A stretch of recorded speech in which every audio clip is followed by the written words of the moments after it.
وہ لوگ سوچیں جو تھوڑی سی سہولتیں حاصل کرنے کے لیے آج سودی قرض لیتے ہیں. ہم شادی ایسے نہیں کریں گے, ہماری ناک کٹ جائے گی کہ شادی بیٹے کی تھی, یہ چیزیں نہیں کی, سودی قرض لیتے ہیں اور آ کے کہتے ہیں مولانا صاحب بڑی مجبوری تھی اس وجہ سے ہم نے لیا. ارے یہ مجبوری تھی, اس وجہ سے سودی قرض لیا. ناک جو ہے وہ بچانے کے لیے, یہ پھر بھی نہیں بچے گی, ناک کٹتی رہے گی. جو لوگ اللہ اور اس کے رسول سے اعلان جنگ گویا کہ کر لیں, سود اعلان جنگ, اللہ کا اعلان جنگ ہے. جو سود لیتے گئے تو رب سے جنگ کر رہے ہیں, جس کو رب منع فرما رہا ہے. آپ کیا ہم یہ سمجھیں کہ سود لے کر ہمارا کاروبار ترقی کر لے گا؟ ہرگز نہیں ہوگا. سود لے کر ہم بڑی آسائش کی زندگیاں گزاریں گے؟ ہرگز نہیں ہوگا.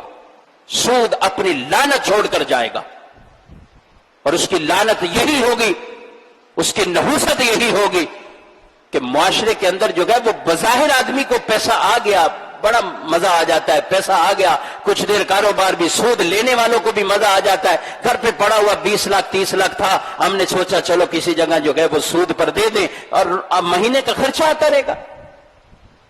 بعد میں لوگ بیٹھے ہوتے ہیں, جس نے پیسہ لیا کاروبار ٹھپ ہو گیا, اب نہ پروفٹ جا رہا ہے نہ اصل پیسہ اسے جا رہا ہے, وہ بھی رو رہا ہے یہ بھی رو رہے, اور غور کوئی بھی نہیں کر رہا کہ ہم نے کام کیا کیا ہے, سود کا کام کیا ہے, حرام کام کیا. ایک درہم سود کا انسان جو کھاتا ہے 36 بار بدکاری کرنے سے, زنا کرنے سے بھی بدتر ہے یہ گناہ. تو سود کے ذریعے یوں ترقیاں, سود کے ذریعے معیشت کا ٹھیک ہونا ہرگز جو ہے وہ یہ غلط فہمی ہے, بہت بڑی غلط فہمی. تو چھوٹی موٹی ان پریشانیوں کو فیس کرنا سیکھیے, سود کی طرف مت ہاتھ بڑھائیں.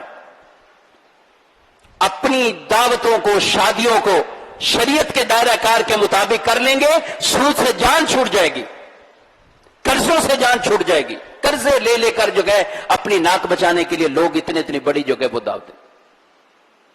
ابھی تو بعد انتقال ہو جائے تو ان کے پاس اگر گھر کے اندر کوئی بڑا اہتمام کرنے کا, سوئم 40واں کرنے کا پیسہ نہیں ہے, وہ لوگ بھی پھر رہے ہوتے ہیں بعض اوقات اپنی ناک بچانے کے لیے کہ ہم یہ کام نہیں کریں گے, محلے والے ہمیں کیا کہیں. خدا کے واسطے ایسے لوگوں کو معاف کریں. جو غریب ہیں ان سے یہ ڈیمانڈ مت کریں کہ تیرا باپ مر گیا ہے, سوئم کی دعوت کھلا, 40ویں کی دعوت کھلا. یہ کون سا طریقہ ہوا؟ مرنے پر کون سی دعوت ہوتی ہے؟ شریعت نے یہ کھانے حرام کیے ہیں کہ آدمی جو ہے وہ انتقال ہوا ہے, سوگ کے دن ہے, پہلا دن, دوسرا دن, تیسرا دن, ان سوگ کے دنوں میں دعوت کرنا جائز ہی نہیں ہے, کھانا بھی جائز نہیں ہے. بیٹھے ہوتے ہیں بڑے بڑے سیٹ کھا رہے ہوتے ہیں, بڑے بڑے مالدار کھا رہے ہوتے ہیں. ارے میت کا کھانا کھا رہے ہو, یہ جس کے بارے میں کہا گیا میت کے کھانے کھانے والوں کے دل مردہ ہو جاتے ہیں. اور لوگ ڈیمانڈ رکھتے ہیں, ارے ہم نے جنازہ پڑھا ہے, ہم قبرستان گئے, اب ہم بھوکے چلے جائیں. کیا کبھی اپنے کام کے لیے آپ اتنا بھوک نہیں برداشت کرتے؟ آپ کے پاس پیسے نہیں ہے, آپ کے پاس گھر بار نہیں ہے, جاؤ اپنے گھر پہ جا کے کھانا کھاؤ. کیوں میت والوں کو ستاتے ہیں؟ یہ دینی باتیں ہیں, یہ دینی مسئلے ہیں. ہم نے ان سے ہم پیچھے مڑے, ہمارے پوری عوام پریشانی میں ہے. کھانا کھلانے والا پریشانی, جس کے بیچارے کے باپ کی میت پڑی ہوئی ہے, اس بیچارے کو یہ ٹینشن نہیں ہے, وہ اس ٹینشن میں ہے کہ ان کو میں نے کیا ان کے منہ میں لقمے ڈوں گا, میں ان کو کھانا کیا کھلانا ہے. وہ اس انتظام میں لگا ہوا ہے. اور اس کے صدمے کا وقت ہے, اس کی ماں چلے گی, بیوی چلے گی, باپ چلا گیا, اور ہم جو ہے وہاں چوڑے ہو کر بیٹھے ہوئے لاؤ بریانیاں کھلاؤ میں. یہ بات سمجھنے والی ہے. لہجہ تلخ ہے لیکن بات حقیقت ہے. اس بات کو سمجھیے. کسی پہ بوجھ یہ مت بنیے اس طرح کہ ان سے ڈیمانڈ یہ کریں کہ وہ ایسی موت میت کے وقت پر ہماری یہ ڈیمانڈیں جو ہے وہ پوری کرتے رہ گئے. اور لوگ آسانی سے کہتے جب ہمارا ہوا تھا تو ہم نے بھی تو کھانا کھلایا تھا. تو تمہاری حیثیت تھی, کھانا کھلا دیا, جو بھی ہوا, چاہے حیثیت والا ہو یا غیر حیثیت والا ہو, 3 دن کے یہ کھانا دعوتیں کرنا جائز ہی نہیں ہے. یہ بعض شریعت کا مسئلہ ہے. آپ جنازہ پڑھیے, قبرستان گئے, قبرستان میں جائیے, تعزیت کیجئے, اپنے گھر کو چلے جائیں, اپنے راستے میں کھانا لیتے ہوئے چلے جائیں, اپنے گھر پہ جا کے خود بھی کھائیں, اپنے بچوں کو کھلا دیں.